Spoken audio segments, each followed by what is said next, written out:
गुजरात के भावनगर जिले के एक शांत से मोहल्ले में एक 2 मंजिला घर था। बाहर से देखने पर बिल्कुल साधारण, हल्के पीले रंग की दीवारें, लोहे का पुराना गेट और आंगन में एक कुर्सी जो अक्सर खाली रहती थी, लेकिन हमेशा खाली नहीं होती थी। उस घर में 6 लोग रहते थे। नीचे ग्राउंड फ्लोर पर दादा दादी, ऊपर पहले फ्लोर पर जिगेशा, उसकी छोटी बहन प्रिया और उनके मम्मी पापा। परिवार सामान्य था, हंसता खेलता, त्योहार मनाता, छोटी छोटी बातों पर झगड़ता और फिर साथ बैठकर खाना खाता।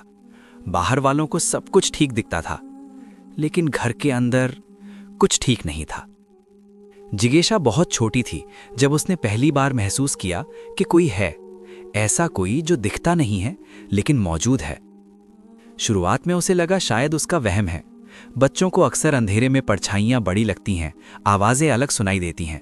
उसने भी यही सोचा, लेकिन धीरे धीरे वो एहसास बढ़ता गया। ऊपर वाले फ्लोर से नीचे जाने वाली सीढ़ियों के पास एक छोटा सा नल लगा था, जहां हाथ पैर धोए जाते थे। जैसे ही जिगेशा अपने कमरे से निकलकर सीढ़ियों की तरफ बढ़ती, उसके दिल की धड़कन अपने आप तेज हो जाती। दिन का उजाला भी हो तो भी उसे लगता कोई उसे घूर रहा है, जैसे कोई सीढ़ियों के मोड़ के पीछे खड़ा हो, बस इंतजार में। कई बार उसे ऐसा महसूस होता जैसे अभी कोई पीछे से धक्का देगा और वो सीढ़ियों से लुढ़क जाएगी। वो अपनी माँ से कहती, मम्मी नीचे जाते वक्त डर लगता है, कोई है वहां। माँ हल्की सी मुस्कान के साथ कहती, तो बहुत भूतों वाली फिल्में देखती है, कुछ नहीं है। लेकिन सच ये था कि माँ खुद भी सब जानती थी।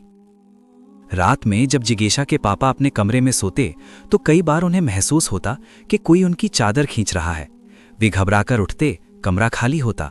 कभी ऐसा लगता जैसे किसी ने सीने पर जोर से धक्का दिया हो, कभी कान के पास धीमी सांसें।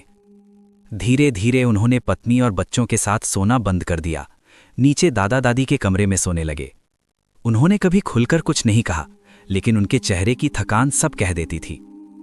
जिगेशा की माँ भी रसोई में काम करते वक्त कई बार अचानक पीछे मुड़ जाती, लगता कोई बिल्कुल पास खड़ा है। कभी बालों को हल्का सा खिंचाव, कभी कोई अदृश्य धक्का, कभी फ्रिज में रखा खाना सुबह तक सड़ जाना, जैसे महीनों पुराना हो। घर में कोई बात खुलकर नहीं करता था, सब जानते थे पर कोई मानना नहीं चाहता था। फिर आया वो दिन जिसने सब कुछ बदल दिया। महाशिवरात्रि की शाम थी।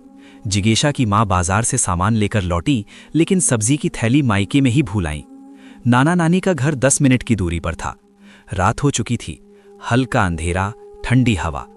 माँ ने कहा, जिगेशा बेटा जरा नाना के घर से थैली ले आ। जिगेशा ने हाँ कह दिया। वो बहादुर बनने की कोशिश करती थी। जैसे ही वो कमरे से बाहर निकली और सीढ़ियों की तरफ बढ़ी, वही पुराना डर वापस आ गया। दिल जोर से धड़कने लगा। उसने खुद को समझाया, कुछ नहीं है। वो सीढ़ियां उतरी, नीचे आंगन में वो पुरानी कुर्सी रखी थी। अंधेरे में उसे साफ दिखाई नहीं दे रहा था, लेकिन उसे लगा कोई बैठा है। उसने हल्की आवाज में कहा, दादी आप हो? कोई जवाब नहीं। दादा? सन्नाटा। बुआ? फिर भी चुप्पी। लेकिन कुर्सी पर बैठी परछाई धीरे धीरे उठी। जिगेशा का गला सूख गया। वो पीछे हटने लगी। तभी वो आकृति पूरी तरह खड़ी हो गई। शरीर साफ नहीं दिख रहा था, बस 2 सफेद चमकती हुई आंखें, जैसे अंधेरे में 2 जलते हुए बल्ब। वो चीज गेट तक आई और सीधा जिगेशा को देखने लगी। वो घर का कोई सदस्य नहीं था। कद लंबा, असामान्य, शरीर धुंधला, सिर्फ आंखें साफ। जिगेशा के पैरों ने खुद फैसला कर लिया। वो दौड़ पड़ी। दौड़ते दौड़ते वो मौसी के घर पहुंची।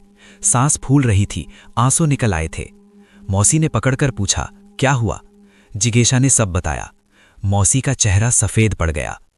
तभी पीछे से पापा की बाइक की आवाज आई। उन्होंने बात सुनी और अचानक उनका चेहरा बदल गया। गुस्सा, डर और अंदर जमा हुआ कोई पुराना राज। वे बिना कुछ समझाए घर की तरफ लौट गए। उस रात जिगेशा नाना नानी के घर रही। उसने सोचा शायद आज चैन से नींद आएगी, लेकिन रात भर उसे लगा कोई उसके बिस्तर के आसपास घूम रहा है, कोई पास झुककर देख रहा है। अगले दिन नानी ने सच्चाई बताई। सालों पहले जब जिगेशा पैदा भी नहीं हुई थी, उसके पापा का एक भाई था नीरज। नीरज शराब में डूब चुका था, इतना कि उसका मानसिक संतुलन बिगड़ गया था। वो अजीब बातें करता।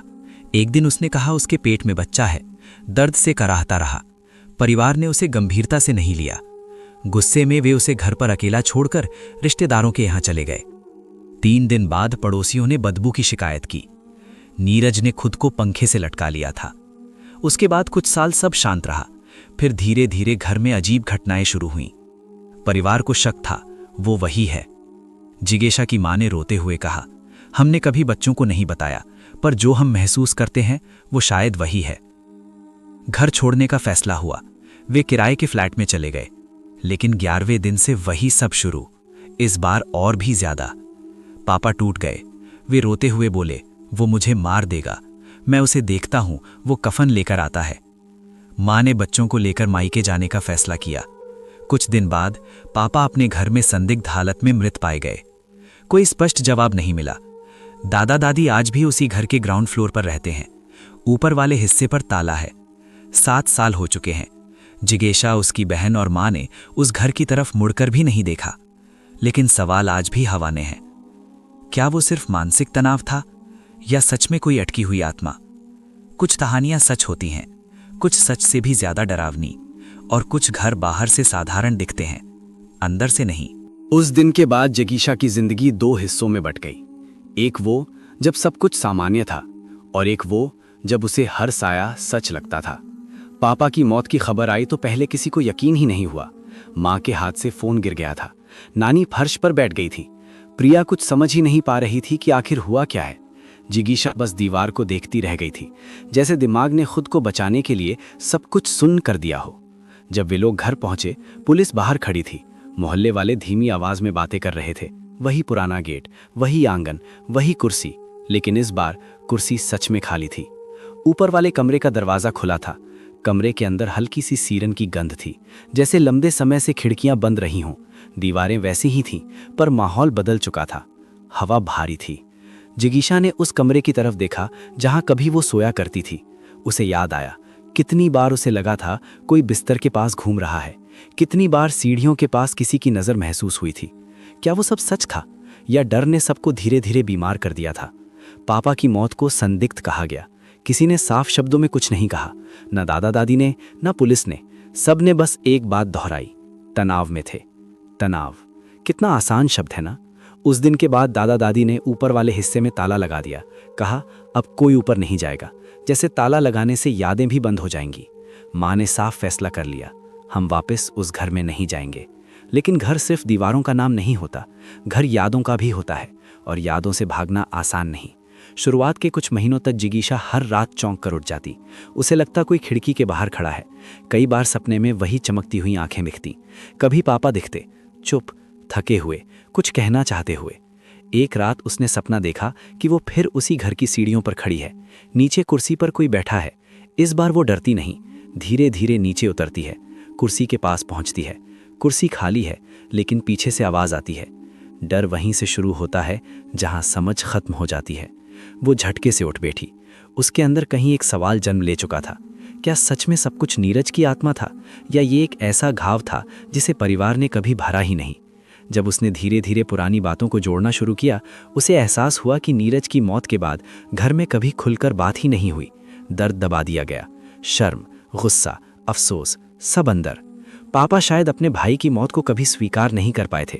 शायद उन्हें लगता था कि उस दिन अगर वो घर पर होते, अगर वो उसे गंभीरता से लेते, अगर उसे अकेला ना छोड़ते, तो कहानी कुछ और होती। गिल्ट बहुत खतरनाक चीज़ है। कई बार ये इंसान को उस चीज़ पर यकीन दिला देता है जो शायद है ही नहीं। लेकिन फिर भी कुछ सवाल बाकी थे। किराए वाले घर में जो घटनाएं हुई, वो कैसे? पापा को कफन लेकर दिखाई देना, बार बार वही डर, वही बात। क्या ये सब मानसिक टूटन थी, या कोई ऊर्जा सच में उनके पीछे पीछे आई थी? 7 साल बीत गए। दादा दादी अब भी उसी घर के निचले हिस्से में रहते हैं। मोहल्ले वाले कहते हैं कभी कभी रात में ऊपर से कदमों की आवाज़ आती है। कोई खिड़की अपने आप खुलती है। आंगन की कुर्सी कभी कभी हल्की सी हिलती दिखती है। लेकिन अब कोई जांच नहीं करता, क्योंकि डर के साथ जीना सीख लिया गया है। जिगीशा अब बड़ी हो चुकी है। उसने कई बार खुद से पूछा कि अगर उस दिन मैं पलटकर ना देखती तो, अगर मैं वो आंखें ना देखती तो क्या पापा जिंदा होते? फिर उसे समझ आया, कुछ चीज़ें हमारे देखने से नहीं बदलती, वे पहले से मौजूद होती हैं, बस हमें एक दिन दिखाई दे जाती हैं। आज भी अगर वो मोहल्ले के पास से गुजरती है तो कदम अपने आप धीमे हो जाते हैं। दिल हल्का सा धड़कता है, लेकिन अब वो भागती नहीं, क्योंकि उसे समझ आ चुका है, डर 2 तरह का होता है। एक वो जो बाहर होता है और एक वो जो अंदर। बाहर वाला शायद कभी कभी सच भी हो सकता है, लेकिन अंदर वाला अगर वक्त पर संभाला ना जाए तो वो जिंदगी खा जाता है।